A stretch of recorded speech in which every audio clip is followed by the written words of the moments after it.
सभी आप सब भक्तों का स्वागत है और धन्यवाद है। सभी दोहराइए। नमः ओम विष्णुपदाय नमः ओम विष्णुपदाय कृष्ण पृष्ठाय भूतले कृष्णपृष्ठाय भूतले श्रीमते नव योगेंद्र श्रीमते नवयोगेन्द्र गोस्वामिन इति नामिने गोस्वामिन् इति नामिने नमस्ते प्रभुपाद देवे नमस्ते प्रभुपाद देवे नाम संकीर्तन प्रचारिणे नाम संकीर्तन प्रचारिणे निर्विशेष शून्यवादी निर्विशेष शून्यवादी समस्त देश तारिणे समस्त देश तारिणे नमः ओम विष्णुपादाय नमः ओम विष्णुपादाय कृष्ण पृष्ठाय भूतले कृष्णपृष्ठाय भूतले श्रीमते भक्ति वेदांत श्रीमते भक्ति वेदांत स्वामिन इति नामिने स्वामिन् इति नामिने नमस्ते सरस्वती देवे नमस्ते सरस्वती देवे गौरवाणी प्रचारिणे गौरवाणी प्रचारिणे निर्विशेष शून्यवादी निर्विशेष शून्यवादी पाश्चात्य देश तारिणे पाश्चात्य देश तारिणे जय श्री कृष्ण चैतन्य जय श्री कृष्ण चैतन्य प्रभु नित्यानंद प्रभु नित्यानंद श्री अद्वैत गदाधर श्री अद्वैत गदाधर श्रीवासादि श्रीवासादि गौर भक्त वृंद। गौर भक्त वृंद। सभी दोहराइए। जय जय श्री चैतन्य जय नित्यानंद जय जय श्री चैतन्य जय नित्यानंद जय अद्वैत चंद्र जय गौर भक्त वृंद। जय अद्वैत चंद्र जय गौर भक्त वृंद। जय जय श्री चैतन्य जय नित्यानंद जय जय जय जय श्री चैतन्य जय नित्यानंद जय अद्वैत चंद्र जय गौर भक्त वृंद। जय अद्वैत चंद्र जय गौर भक्त वृंद। जय जय श्री चैतन्य जय नित्यानंद जय जय श्री चैतन्य जय नित्यानंद जय अद्वैत चंद्र जय गौर भक्त वृंद। जय जय अद्वैत चंद्र जय गौर गौर भक्त वृंद। हरे कृष्ण कृष्ण कृष्ण हरे हरे हरे राम राम राम हरे हरे। हरे कृष्ण कृष्ण कृष्ण कृष्ण हरे हरे हरे राम राम राम राम हरे हरे। हरे कृष्ण कृष्ण कृष्ण हरे हरे हरे राम राम राम हरे हरे। हरे कृष्ण कृष्ण कृष्ण कृष्ण हरे हरे हरे राम राम राम हरे हरे। हरे कृष्ण कृष्ण कृष्ण हरे हरे हरे राम राम राम हरे हरे। हरे कृष्ण कृष्ण कृष्ण कृष्ण हरे हरे हरे राम राम राम राम हरे हरे। श्री श्री चैतन्य चरितामृत ग्रंथ की जय। जय श्री कृष्ण चैतन्य महाप्रभु की जय। श्री जय नित्यानंद प्रभु की जय। श्री जय अद्वैत आचार्य जी की जय। जय श्री गदाधर पंडित जी की जय। जय श्री वास ठाकुर जी की जय। जय समस्त गौर भक्त वृंद की जय। जय जगत श्रील प्रभुपाद महाराज की जय। जय श्रील कृष्णदास कविराज गोस्वामी महाराज की जय। जय जय जगद्गुरु श्रील प्रभुपाद महाराज की जय। जय श्री गुरु महाराज की जय। जय अनंत कोटि वैष्णव वृंद की जय। जय जय निताई गौर प्रेमानंदे। हरि हरि हरि बोल। हरि हरि हरि बोल। बोल। हरे कृष्ण। तो श्री चैतन्य चरितामृत के इस आदि लीला के 13वें अध्याय में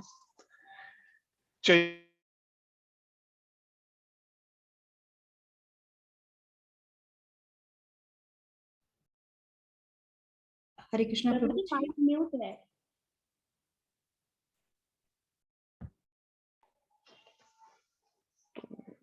इसमें ये वर्णन है, कृष्ण अवतरीते आचार्य प्रतिज्ञा करिया, कृष्ण पूजा करे तुलसी गंगा जल दिया। इस उद्देश्य से अद्वैत आचार्य ने भगवान को अवतरित कराने की प्रतिज्ञा करते हुए भगवान कृष्ण की पूजा तुलसी दल तथा गंगा जल से करना शुरू किया। तो ये प्रसंग है जब श्री अद्वैत आचार्य प्रभु ने, जो भगवान महाविष्णु के अवतार हैं, जब उन्होंने देखा लगभग 500 वर्ष 550 वर्ष पहले कि जिस तरह का समाज के अंदर भगवान की भक्ति के नाम पर जैसा पाखंड फैल रहा था, तो अद्वैताचार्य जी विचार करने लगे कि जब तक स्वयं श्री कृष्ण अवतरित नहीं होंगे और स्वयं आकर भक्ति संप्रदाय का अगर प्रचार वितरण नहीं करते, तब तक सभी लोगों की मुक्ति संभव नहीं है। तभी संभव हो पाएगी मुक्ति सभी जीवों की, जब स्वयं भगवान कृष्ण आए इस कार्य के लिए।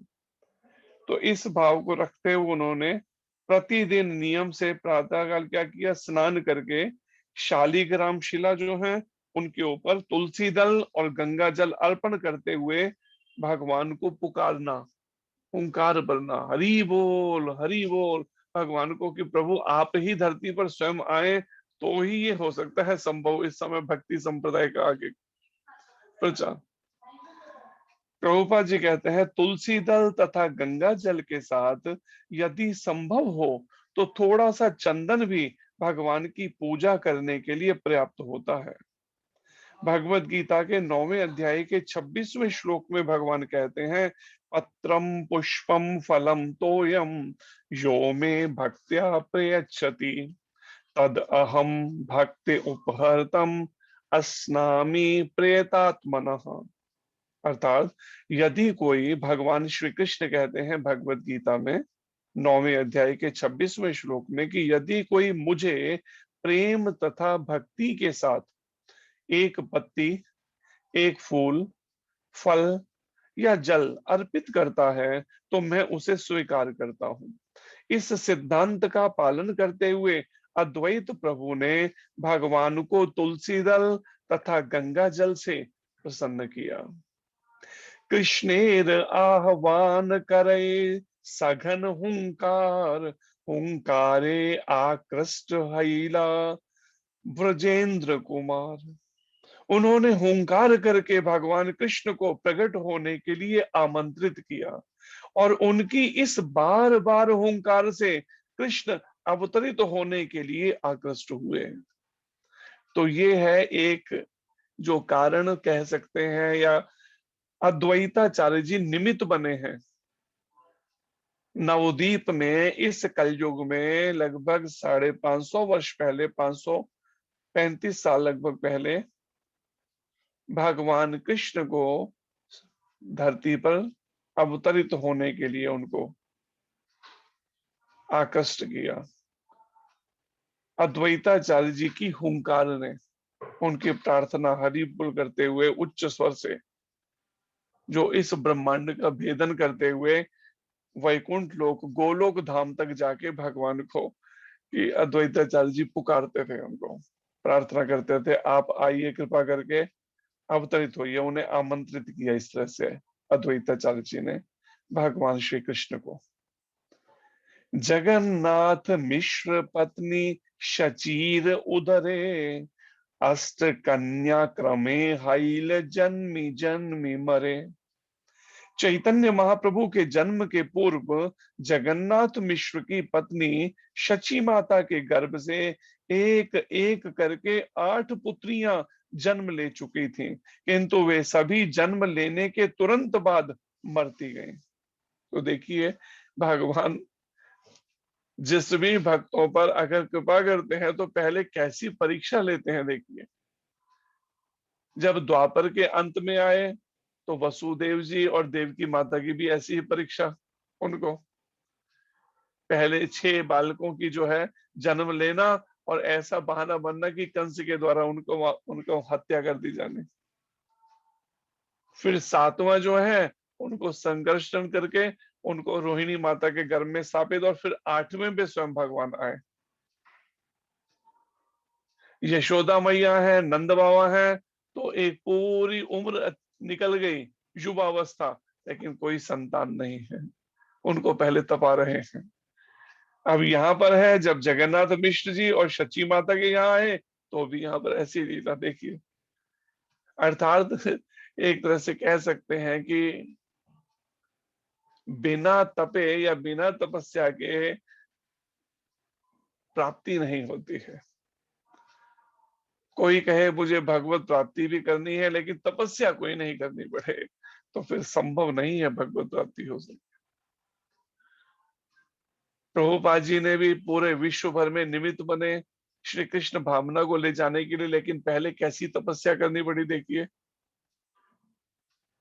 मतलब ऐसी स्थिति है, वृंदावन में रहते हैं, दिल्ली में आकर रोज प्रिंटिंग के लिए आना पड़ता है, लेकिन किराए के लिए पैसे नहीं होते। एक दिन तो प्रिंटिंग प्रेस के अंदर अभी पहुंचे ही थे, बेहोश हो गए, मूर्छित हो गए प्रभुपाद जी। जब होश आया तो मालिक आ चुका था। उसने पूछा प्रभुपाद जी से, स्वामी जी कुछ नाश्ता किया है, कुछ खाया है सुबह से? प्रभुपाद सिर हिलाते हुए, क्योंकि जेब में पैसे ही नहीं है, नाश्ता करें कहाँ से। उसने कुछ फिर शायद ब्रेड और कुछ मंगवाया और प्रभुपाद जी को नाश्ता कराया। कैसी कैसी स्थिति में संगत। हमने वो मंदिर देखा, राधा दामोदर मंदिर से पहले जिस मंदिर में रहते थे, दूसरी मंजिल के ऊपर एक टीन शेड के अंदर प्रभुपाद जी रहते हैं, और बाथरूम नीचे है, पानी नीचे है, ग्राउंड, बिल्कुल ग्राउंड फ्लोर पर। 65 साल की लगभग एज है। 2 फ्लोर पहले नीचे उतर के आते हैं और फिर पानी वहां पर तब पानी ले सकते। वो कमरा आज भी है, टीन शेड का। तो इसलिए जिसको वास्तव में भगवत प्राप्ति करनी है उसे कृष्ण भावना भावित होना होगा कि मैं सभी मनसा वाचा कर्मणा केवल कृष्ण के लिए समर्पित होना, पूर्णतया 100% समर्पण। जैसा गीता में भगवान के सर्व धर्मान परित्यज्य माम एकम शरणम, केवल एक मेरी शरण में आ जाओ सारे धर्मों को, तो मैं क्या करूंगा, अहम त्वाम सर्वम, तो मैं तुम्हें तुम्हारे सारे पापों से मुक्त करूंगा। तुम पहले मेरी शरण में आओ, पूर्ण समर्पण करो। ये भगवान कृष्ण की शर्त गीता में। तो यहाँ भी एक तरह से उनको पूरी तरह से समर्पण, मतलब 8 कन्याएं जन्म लेते ही मृत्यु को प्राप्त हो गई। एक एक करके सारी संतानों के मरने से जगन्नाथ मिश्र अत्यंत दुखी थे। अतएव उन्होंने पुत्र प्राप्ति की कामना से भगवान विष्णु के चरण कमलों की पूजा की। इसके बाद जगन्नाथ मिश्र को विश्वरूप नामक पुत्र की प्राप्ति हुई, जो चैतन्य महाप्रभु के बड़े भाई के रूप में विश्वरूप आए, जो अत्यंत शक्तिमान तथा गुणवान थे, क्योंकि वह बलदेव का अवतार थे। जो विश्वरूप जी जो है बलदेव जी का अवतार है, बलराम भगवान का। विश्वरूप गौर हरि श्री चैतन्य महाप्रभु के बड़े भाई थे। जब उनके ब्याह की तैयारी हो गई तो उन्होंने संन्यास ले लिया, क्योंकि पहले लगभग 11-12 साल की इस उम्र के अंदर विवाह होता था। तो अब जब विश्वरूप जी के विवाह की तैयारी की जाने लगी तो उन्होंने संन्यास ले लिया। विश्वरूप जी ने, एक सन्यासी जो है वो आया और उनके साथ ही चल पड़े। सन्यासी उन्होंने उनको जगन्नाथ मिश्र जी हैं, साधु संतों का सम्मान करते थे, तो लाए, उनको प्रसाद करवाया, तो वो कहते हैं कि आप अब दक्षिणा जो देनी है, मैं कुछ मांगूंगा तो आप ना नहीं करेंगे बोल। तो उन्होंने यही सोचा, जगन्नाथ मिश्र जी ने क्या मांग लेगा, ज्यादा से ज्यादा एक सन्यासी है जिसको मैंने यहाँ साधु को बुलाया भिक्षा के लिए, एक लोटा मांग लेगा, कमंडल मांग लेगा, कुछ ज्यादा होगा, कोई वस्त्र मांग लेगा, लेकिन उन्होंने क्या मांगा, अपने इस बेटे को ही मेरे को दे दो, विश्व रूप को। अब जगन्नाथ मिश्र जी वचन दे चुके थे, क्या बोले अब। और ये तो जैसे पहले से तैयार ही थे, चलने की तो आदत ही थी। त्रेता युग के अंदर जब आए हैं, लक्ष्मण जी के रूप में फट से उंगली पकड़ी और चल पड़े, घर सब छोड़कर भगवान राम के साथ में। और उनके साथ में चल पड़े भगवान राम और लक्ष्मण जी दोनों विश्वामित्र जी के साथ में, घर छोड़कर, महलों का सुख छोड़कर। तो यहां भी उन्होंने यही किया, विश्व रूप जी ने जो सन्यासी आया था उसके साथ ही चल पड़े। परिणाम, उनके ब्याह की तैयारी हो गई तो उन्होंने सन्यास ले लिया और घर छोड़कर चले गए। उनका सन्यास का नाम शंकरारण्य था।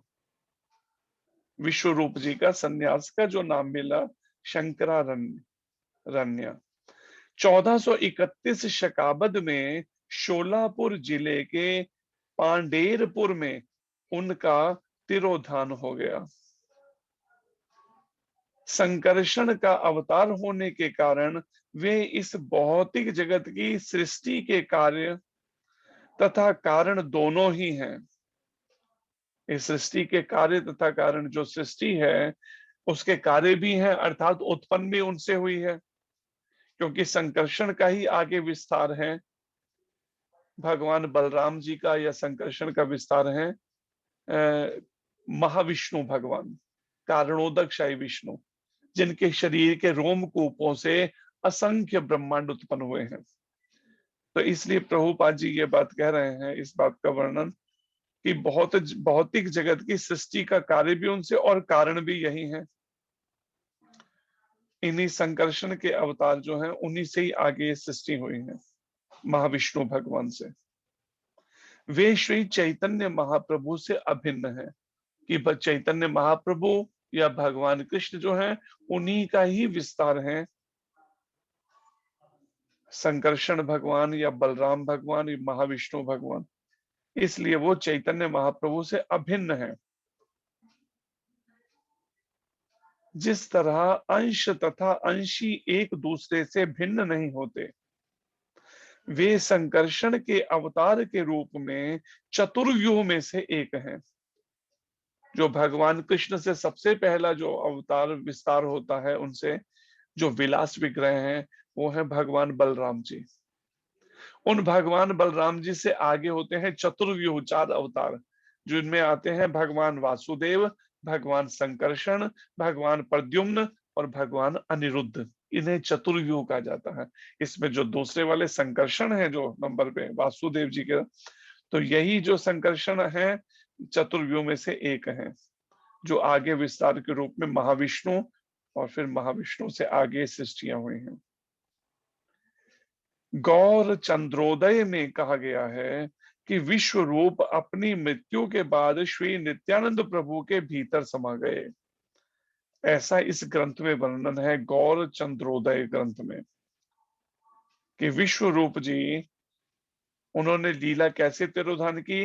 नित्यानंद भगवान जो एक चक्राग्राम में हुए हैं, उन नित्यानंद प्रभु के ही दिव्य शरीर में समा गए, क्योंकि दोनों स्वयं भगवान बलराम जी ही हैं, दोनों अवतार।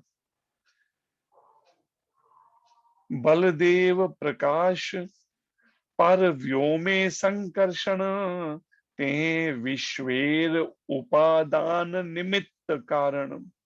वैकुंठ जगत में बलदेव के अंश संकर्षण कहलाते हैं।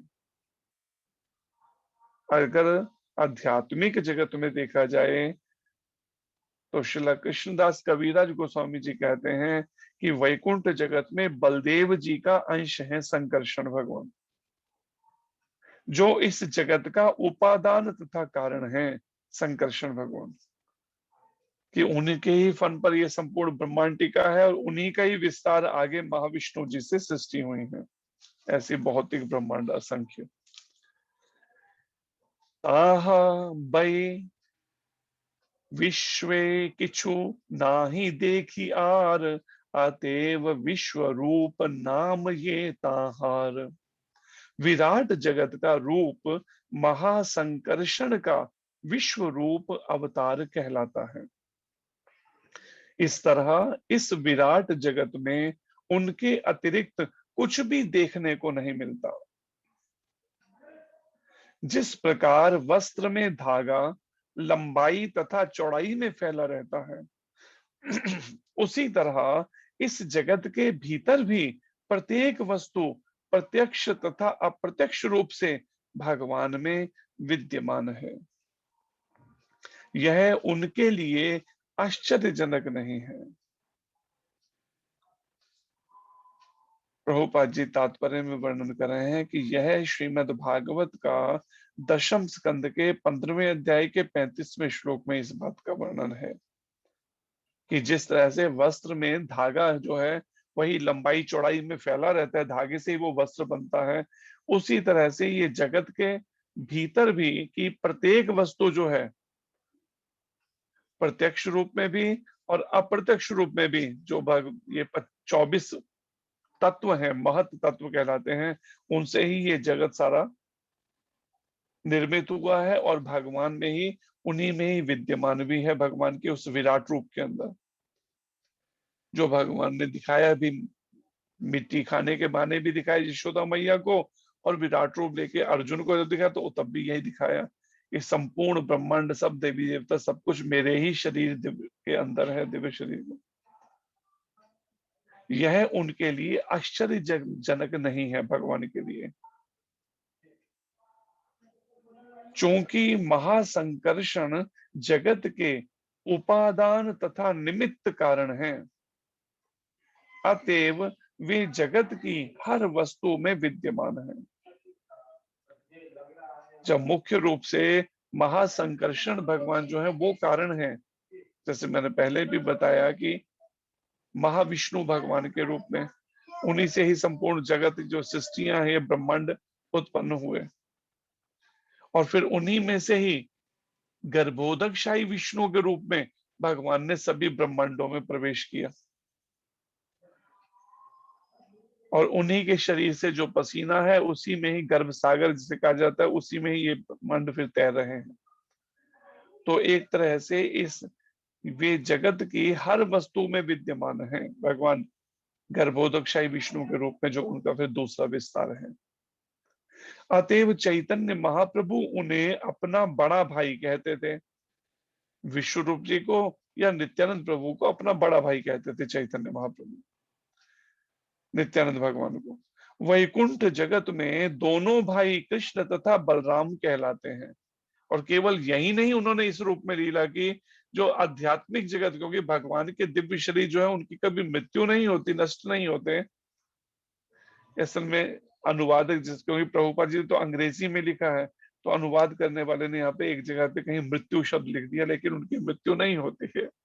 ये शब्द जो प्रयोग किया गया कि विश्व रूप जी है, उनकी जब मृत्यु हुई तो वो उनमें नित्यानंद प्रभु में समा गए। उनकी मृत्यु नहीं, वो दिव्य शरीर के रूप में उन्हीं में समाहित हो गए। गलत उन्होंने प्रिंटिंग में इस तरह से किया, क्योंकि ट्रांसलेटर भक्त नहीं है ना, जो अनुवादक जो है वैसे। तो वैकुंठ जगत में दोनों भाई कृष्ण तथा बलराम कहे जाते हैं, किंतु संप्रति वे ही चैतन्य तथा निताई हैं। जो द्वापर के अंत में हुए श्री कृष्ण बलराम, और जो वैकुंठ जगत में गोलोक धाम में कृष्ण और बलराम के रूप में रहते हैं, वही भगवान इस कलयुग के अंदर चैतन्य और निताई के रूप में वही प्रकट हुए हैं, कोई अलग नहीं है उनसे कोई। अतएव निष्कर्षतः नित्यानंद प्रभु आदि संकर्षण बलदेव हैं।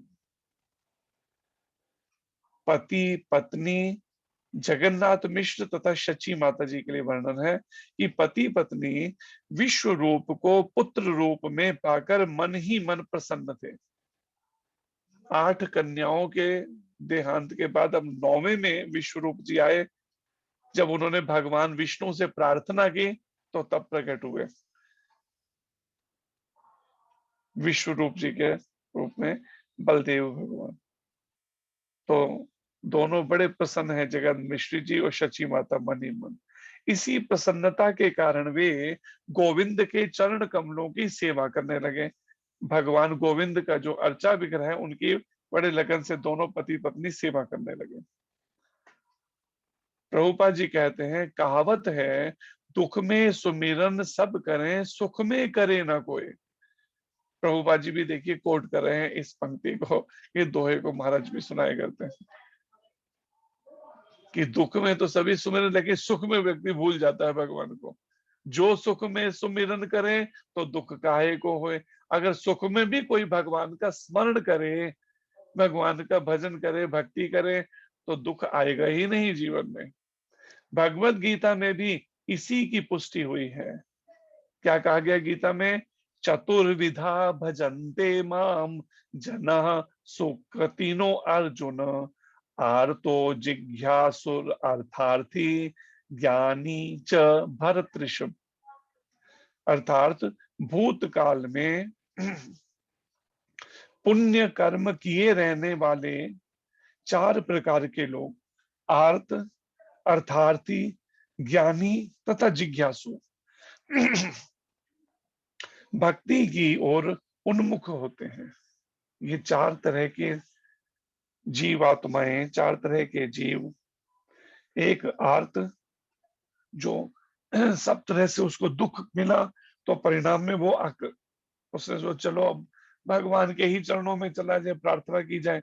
जब सब ओर से निराशा ही हाथ लगी तो तब भगवान की शरण में आते हैं, उन्हें आर्त कहा गया। अर्थार्थी, संसार में बड़े प्रयास किए, कैसे भी धन या भौतिक भोग नहीं मिल पाए तो सोचा चलो भगवान की ही तरफ मुड़ जाते हैं भक्ति में। ज्ञानी, जो ईश्वर को निराकार मान करके इस पथ पे लग गए, ईश्वर को जान। और जिज्ञासु, जो वास्तव में जानना चाहते हैं वास्तव में ये भगवान है क्या, ये भगवत तत्व क्या है, ईश्वर क्या है। तो ये जिज्ञासु, ऐसे 4 तरह के साधक भक्ति की ओर उन्मुख होते हैं। भगवान कृष्ण कह रहे हैं गीता में, जगन्नाथ मिश्र तथा शची माता दोनों ही दुखी थे क्योंकि उनकी पुत्रियां मर चुकी थीं। अतएव जब उन्हें विश्वरूप नाम का पुत्र प्राप्त हुआ तो वे अत्यंत प्रसन्न हुए। उन्हें पता था कि भगवान की कृपा से उन्हें ऐसा सुख तथा ऐश्वर्य मिला है। अतएव वे भगवान को भुलाने के बजाय गोविंद के चरण कमलों की अधिक सेवा करने लगे। सामान्य व्यक्ति ऐश्वर्यवान होने पर ईश्वर को भुला देता है, किंतु भगवत कृपा से भक्त जितना ही ऐश्वर्यवान होता जाता है वह उतना ही भगवान की सेवा में अनुरक्त होता जाता है। सामान्य जन में ये मान सकते हैं कि वो सुख में भगवान को भूल जाए, लेकिन प्रभुपाद जी कहते हैं लेकिन जो भक्त हैं वो ऐसा नहीं करते। उनको चाहे कितना भी भगवत कृपा से कितना भी धन मिले, भक्तों को कितने ऐश्वर्य मिले, सुविधाएं, वो उतना अधिक भगवान की सेवा में और अधिक अनुरक्त होते जाते हैं, लगते जाते हैं सेवा में। शक संवत 1406 के माघ मास में भगवान कृष्ण जगन्नाथ मिश्र तथा शची देवी दोनों ही के शरीर में प्रविष्ट हुए। जो अभी ये तिथि आने ही वाली है, जन भगवान के प्रकट की होली के दिन का। तो शची देवी और जगन्नाथ मिश्र जी के ही के शरीर, उन दोनों के ही के यहाँ शरीर में पहले भगवान कृष्ण जो है जगन्नाथ मिश्र और शची देवी दोनों ही के शरीर में प्रविष्ट कर गए, पहले प्रविष्ट हुए। दोनों के हृदय में जैसे उनका भी वर्णन आता है, वसुदेव जी और देवकी माता, पहले उनके हृदय में प्रवेश किया, देवकी माता के, उनके वसुदेव जी के, फिर देवकी माता के, फिर इस तरह से प्रकट हुए। तो यहाँ भी ऐसा ही वर्णन है कि भगवान कृष्ण ने क्या किया, माघ महीने में शक संवत 1406 को जगन्नाथ मिश्र और शची देवी दोनों के ही शरीर में प्रविष्ट हुए। प्रभुपाद जी कहते हैं कि श्री चैतन्य महाप्रभु का जन्म फागुन मास में, जैसे फागुन का महीना चल रहा है, फागुन मास में शक संवत 1407 में हुआ, किंतु हम देखते हैं कि अपने माता पिता के शरीर में उनका प्रवेश माघ मास शक संवत 1406 में ही हो चुका था। 1407 में भगवान भले प्रकट हुए, लेकिन पहले ही प्रवेश कर चुके थे, एक वर्ष पहले ही 1406 में माघ मास, जनवरी का जो महीना होता है, जनवरी फरवरी का महीना, ये माघ महीना कहलाता है। तभी उन्होंने प्रवेश कर लिया था जगन्नाथ मिश्र जी और शची देवी के दिव्य शरीर में। भगवान कृष्ण ने जब धरती पर प्रकट होना है भगवान ने, इस तरह वे अपने जन्म से 13 मास पूर्व माता पिता के शरीर में प्रविष्ट हुए थे। ये प्रभुपाद जी देखिए बता रहे, जो हमें भी नहीं मालूम थी ये बात, तो प्रभुपाद जी बता रहे हैं कि 13 मास पूर्व ये माता पिता के शरीर में प्रविष्ट हुए थे। सामान्यतया एक बालक अपनी माता के गर्भ में 10 मास तक रहता है, 9 महीने उसने, और 10वें मास में फिर उसका जन्म होता है सामान्य बालक का। किंतु हम देखते हैं कि महाप्रभु अपनी माता के गर्भ में 13 मास तक रहे, 13 महीने तक रहे भगवान। मिश्र कहे शची स्थाने देखी आन रीत, ज्योतिर्मय देह गेह लक्ष्मी अधिष्ठित। जगन्नाथ मिश्र ने शची माता से कहा, मैं आश्चर्य देख रहा हूं, तुम्हारा शरीर ज्योति से युक्त है और ऐसा लगता है कि साक्षात लक्ष्मी देवी मेरे घर पधारी हैं। तो जगन्नाथ मिश्र जी इसका अनुभव कर रहे हैं। 13 महीने पहले जब भगवान कृष्ण ने प्रविष्ट हुए शची माता के दिव्य शरीर में, तो जगन्नाथ मिश्र जी क्या देख रहे हैं, उनके शरीर से एक दिव्य शरीर से ज्योति जैसी, प्रकाश जैसे युक्त है मां शची देवी।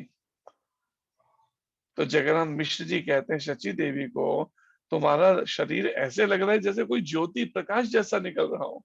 वास्तव में भगवान कृष्ण ने जो प्रवेश कर लिया। तो जगन्नाथ मिश्र जी कहते हैं, मुझे ऐसा लगता है जैसे साक्षात लक्ष्मी देवी मेरे घर पधारी हैं। शची देवी ऐसे लग रही है जैसे लक्ष्मी जी हो सब। यहाँ ता सर्वलोक करहि सम्मान, घरे पाठाइया दे धन वस्त्र धान। मैं जहां कहीं जाता हूं लोग मेरा सम्मान करते हैं, क्योंकि जगन्नाथ मिश्र जी के शरीर में भी भगवान कृष्ण ने प्रवेश किया और शची माता के भी। तो परिणाम जगन्नाथ मिश्र जी को बड़ा आश्चर्य लग रहा है इस बात का कि अब जहां भी जाते हैं जगन्नाथ मिश्र जी, सब लोग उनका बड़ा आदर सम्मान करते हैं।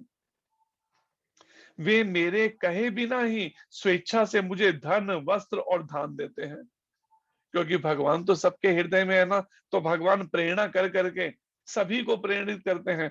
तो वो क्या करते हैं, ब्राह्मण कुल से हैं जगन्नाथ मिश्र जी, तो उनको क्या करते हैं, उनको धन देते हैं, वस्त्र देते हैं, दान देते हैं। प्रभुपाद जी कहते हैं, ब्राह्मण किसी का दास नहीं बनता कभी।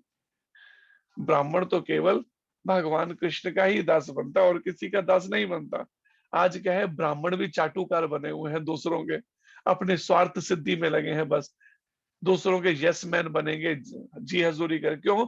कि वो सोचते पेट उदर पूर्ति के लिए दूसरे जीवों पर आश्रित। लेकिन शास्त्र कहता है हमें जीव आश्रय नहीं लेना, हमें तो भगवत आश्रित होना चाहिए। हम दूसरों के आश्रित होते तभी हमें तरह तरह की परिस्थितियों के अंदर हमें क्या उनके वो रहना पड़ता है, अनुगत होके जीवों के। स्वार्थ के कारण से कोई सोचता है नहीं मेरे को माता पिता का दास बनना है, कोई सोचता है पत्नी का, कोई सोचता है पति का, कोई सोचता है बच्चों का। लेकिन प्रभुपाद जी कहते हैं ब्राह्मण ब्राह्मण जो है वो किसी का दास नहीं बनता। अन्य किसी की सेवा करना शूद्रों का कार्य है, क्योंकि दूसरों की सेवा करने का जो कार्य है, जो दास है, वो शूद्रों का कार्य है। ब्राह्मण सदैव स्वतंत्र होता है, वो अपने आत्मज्ञान में स्थित होता है। कहते हैं ना, ब्राह्मण ब्रह्म के जो ज्ञान में रमण करने वाला है, हर समय जो ब्रह्म के ज्ञान में ही रमण करता है, आत्मा और परमात्मा के चिंतन में ही अपने मन को स्थित रखता है हर समय, इसलिए वो भगवत आश्रित रहता है, वो किसी जीव आश्रित नहीं रहता किसी का, कि उनके यहाँ जाके दास्यता करे, ब्राह्मण नौकरी करे या दास्ता करे, ये ब्राह्मण का वो नहीं है कर्म। तो प्रभुपाद जी कहते हैं ब्राह्मण सदैव स्वतंत्र होता है, क्योंकि वह समाज का शिक्षक, गुरु और उपदेशक होता है।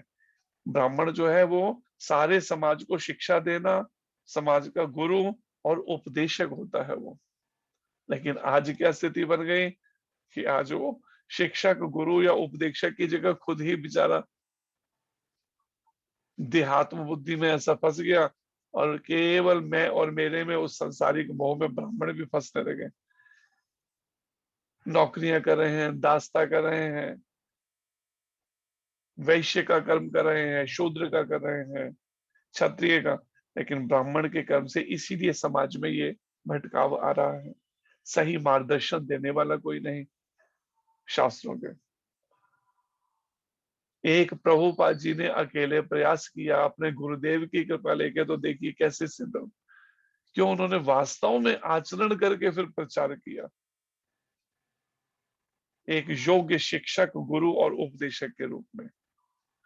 समाज के सारे लोग उसे, ब्राह्मण को, सारी आवश्यक वस्तुएं प्रदान करते हैं। ऐसा बताया है कि ब्राह्मण को किसी का दास नहीं बनना चाहिए, जैसे बताया गया है।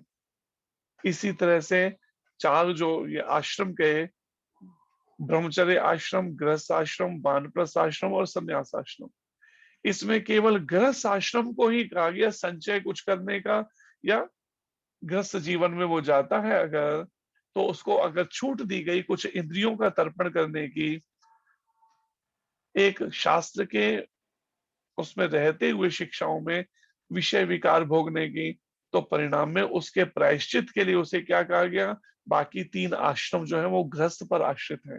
ब्रह्मचारी को भी संचय करने के लिए मना किया, वानप्रस्थी को भी और सन्यासी को भी। तो ये तीनों, ब्रह्मचारी, वानप्रस्थी और सन्यासी, गृहस्थ पर ही आश्रित हैं। तो परिणाम, अगर वो गृहस्थ उनकी आवश्यकताओं की पूर्ति करता है तो उन्हें उसका भार लेना पड़ता है, तो वो भजन के द्वारा फिर उस भार से मुक्त होते हैं, ब्रह्मचारी, वानप्रस्थी और सन्यासी। तो समाज के सारे लोग जो हैं उसे, ब्राह्मण को उसकी आवश्यक वस्तुएं प्रदान करते हैं। भगवत गीता में भगवान ने समाज के चार विभाग किए हैं, ब्राह्मण, क्षत्रिय, वैश्य तथा शूद्र। समाज इस वैज्ञानिक विभाजन के बिना सुचारू रूप से नहीं चल सकता। ये जाति से विभाजन नहीं किया है। भगवान गीता में कहते हैं श्री कृष्ण, चातुर्वर्णम मया सृष्टम गुण कर्म विभागशः, मैंने उनके गुणों और कर्मों से विभाजन किए, ना कि जन्म कर्म, जन्म से विभाजन नहीं। आज जन्म से ब्राह्मण कुल में कहीं किसी का जन्म हो गया, लेकिन काम कई बार उसके शूद्रों जैसे होते हैं, या वैश्य के व्यापार करने लगता है ब्राह्मण का कर्म छोड़कर। सामान्यतः आज ये हालत है।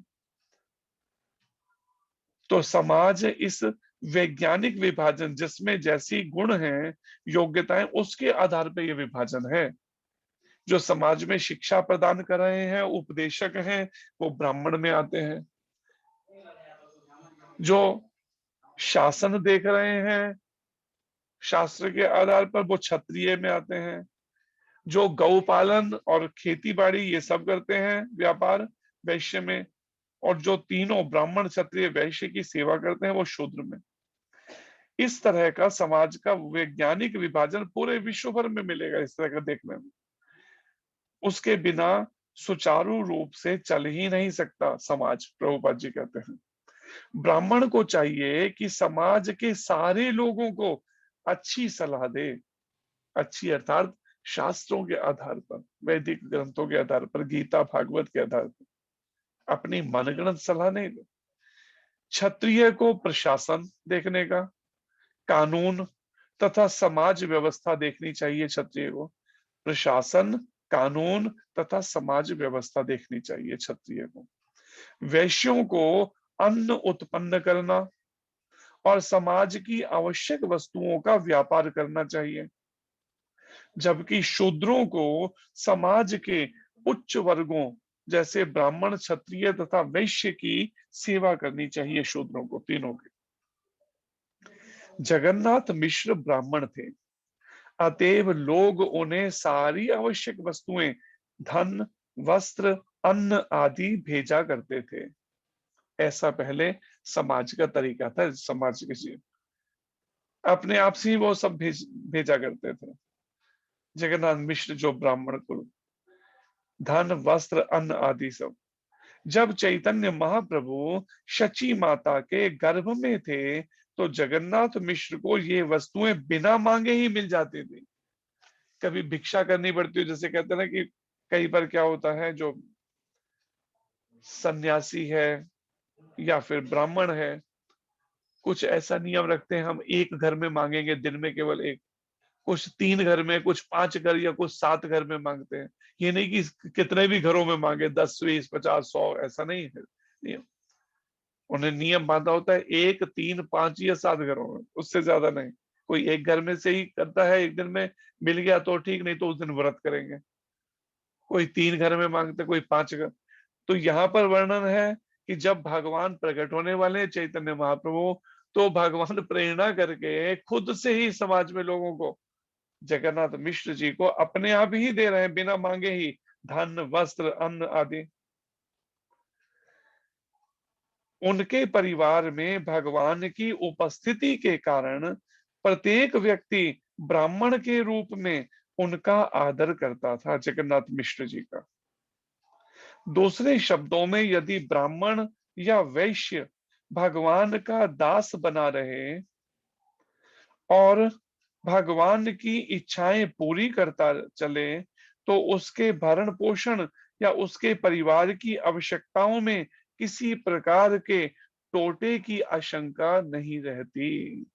और आखिर में प्रभुपाद जी कहते हैं, अगर कोई चाहे ब्राह्मण है, चाहे क्षत्रिय है या फिर वैश्य है, अगर वो भगवान का दास बन के रहता है, अर्थात भगवान कृष्ण को अपने जीवन का केंद्र बिंदु बनाकर अपने सारे कार्य करता है 24 घंटे के दिनचर्या के, भगवान कृष्ण की प्रसन्नता के लिए अगर ऐसा करता है कोई ब्राह्मण, क्षत्रिय या वैश्य, तो परिणाम भगवान जो सबके हृदय में परमात्मा रूप में रहते हैं, जो गीता में भगवान के हृदय देशे अर्जुन तिष्ठति, मैं सबके हृदय में परमात्मा रूप में रहता हूं, तो वो भगवान क्या करते हैं, जो भगवान को केंद्र में रख के करता है, दास्य भाव से भगवान का अपने को दास मानकर करता है, अगर इस तरह से जीवन जीता है, तो भगवान की इच्छाएं, भगवान क्या करते हैं, उसकी इच्छाएं पूरी करते चलते हैं सारी।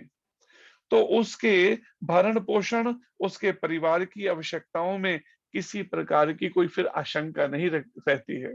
जो कई बार हमें चिंता रहती है ना, अगर हम भक्ति में लग गए तो मेरे परिवार का क्या होगा, कल को मेरे खाने रहने का, मेरे परिवार के खाने रहने का कैसे होगा, हमें तो भूखों रहना पड़ेगा अगर हम कमाना बंद कर दें। हमें लगता है नहीं, हम कमाएंगे तो ही आएगा, लेकिन ये प्रभुपाद जी देखिए बता रहे हैं इस बात को, केवल हमें करना क्या है, अपने जीवन का केंद्र बिंदु भगवान कृष्ण को बनाना है, बाकी वो हर तरीके से हमारी रक्षा भी करेंगे और पालन भी, पोषण भी करेंगे।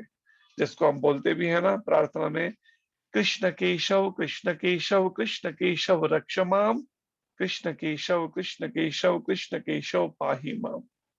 आप मेरी कृपा करके रक्षा करें और मेरे पाही माम, मेरा पालन, मेरा पोषण करें। तो यही बात प्रभुपाद जी हम बता रहे हैं, इसमें बिल्कुल आशंका नहीं करनी चाहिए। केवल भगवान का दास बना रहे ब्राह्मण, क्षत्रिय, वैश्य, और दास बन के इस तरह से 24 घंटे के सारे कार्य करे, हर समय की मैं भगवान कृष्ण की दासी हूं, मैं भगवान कृष्ण का दास हूं, राधा रानी का दास, इस भाव को मन में रखते हुए। शची कहे मोहि देखो आकाश ऊपर, दिव्य मूर्ति लोक सब ये न स्तुति करें। शची माता ने अपने पति से कहा, मुझे भी बाहे आकाश में अत्यंत विचित्र तेजोमय पुरुष प्रकट होते दिख रहे हैं, मानो वे स्तुति कर रहे हो। देखिए कितने शुद्ध होंगे शची माता जगन्नाथ मिश्र जी, कैसे उन्हें ये स्पष्ट दिखाई दे रहा है। देखिए अगर हम नहीं देख पा रहे हैं, इसका मतलब हमारा मन मैला है, भौतिक भोगों में फंसा है संसार में, इसलिए हम मन अशुद्ध होने के कारण से हम देख नहीं पा रहे, अनुभव कर पा रहे भगवान की इन देवी देवताओं दिव्य शक्तियों का। लेकिन वहीं पे ही शची माता अपने पति से कहती हैं, मुझे भी ऐसे कुछ अनुभव होते हैं, जैसे आकाश में मेरे को लगता है कोई तेजोमय पुरुष प्रकट हो रहे हैं, दिख रहे हैं, और ऐसा लगता है मुझे मानो वो स्तुति कर रहे हैं कुछ। किसकी स्तुति कर रहे हैं? शची माता की। उनके घर में स्वयं भगवान कृष्ण आ गए हैं। प्रभुपाद जी कहते हैं, पृथ्वी पर हर कोई जगन्नाथ मिश्र का आदर करता था और उन्हें सारी आवश्यक वस्तुएं प्राप्त होती रहती थी। इसी तरह शची माता ने बाहर आकाश में देवताओं को अपनी स्तुति करते देखा, क्योंकि उसके गर्भ में श्री चैतन्य महाप्रभु उपस्थित थे। श्री कृष्ण चैतन्य महाप्रभु की जय। श्री जगन्नाथ मिश्र जी की जय। शची माता की जय। श्री चैतन्य चरितामृत ग्रंथ की जय। श्रील कृष्णदास कविराज गोस्वामी महाराज की जय। जगत गुरु श्रील प्रभुपाद महाराज की जय। श्री गुरु महाराज की जय। अनंत कोटि वैष्णव वृंद की जय। निताई गौर प्रेमानंदे। हरि हरि बोल। हरे कृष्णा। धन्यवाद आप सबको। कोई प्रश्न हो तो कर सकते हैं आप। तो ये है प्रत्यक्ष भगवान का, जो कलयुग में भगवान प्रकट हुए, लेकिन भगवान का ये हिडन इनकारनेशन, गुप्त अवतार है ना, इसलिए जब तक कोई अगर भक्त नहीं है, तब तक लोगों को मालूम नहीं है कि ये चैतन्य महाप्रभु स्वयं भगवान कृष्ण केवल लगभग 535 साल 36 साल पहले प्रकट हो, भगवान कलयुग में आए हैं। बंगाल में प्रकट हुए हैं, पश्चिम बंगाल में। लेकिन लोगों को मालूम, कितने लोगों को मालूम नहीं। लेकिन प्रभुपाद जी ने कृपा करके, ऐसे महान ये वैष्णव हैं प्रभुपाद जी, जो अपने गुरुदेव की कृपा से पूरे विश्व भर को उन्होंने जाके चैतन्य महाप्रभु और नित्यानंद भगवान को प्रदान किए। उनके बारे में बताया तो लोगों को पता चला, नहीं तो मालूम ही नहीं था। बचपन में एक स्टोरी ठीक है पढ़ी थी स्कूल की किताब में,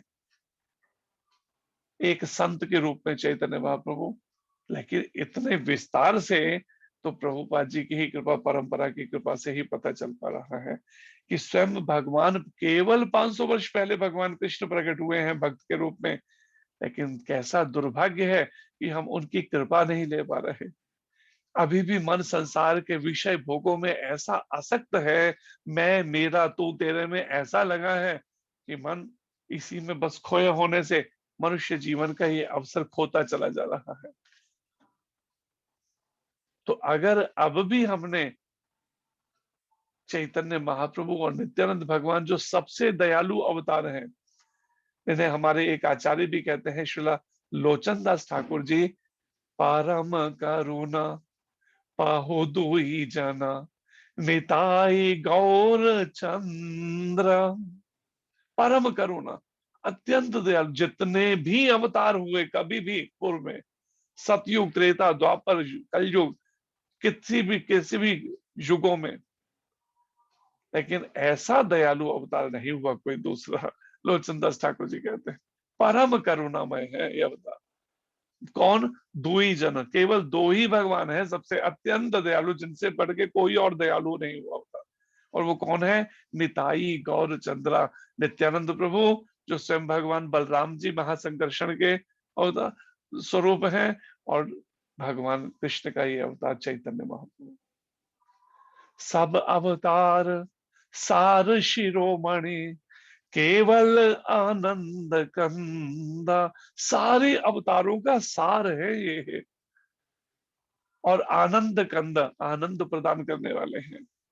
हर व्यक्ति उस आनंद की, सुख की खोज कर रहा है, कैसे भी मुझे वो सुख मिल जाए, आनंद मिल जाए। लेकिन वो आनंद के भंडार है वास्तव में, निताई गौर जी।